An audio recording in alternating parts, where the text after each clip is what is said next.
Praise the lord. నేటి దిన వాగ్దానము.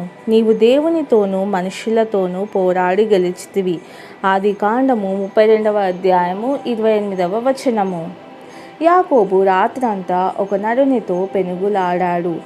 ఆ ప్రత్యర్థి కేవలం నరుడు కాదని ఆయనకి అర్థమై ఉంటుంది.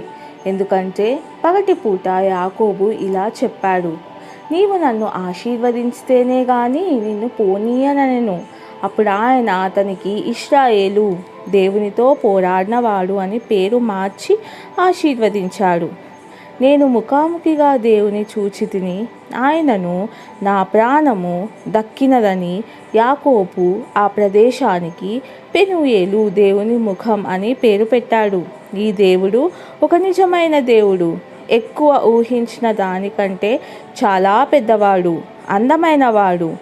ఆయనను చెక్కడం, దొంగిలించడం లేదా దాచడం సాధ్యం కాదు.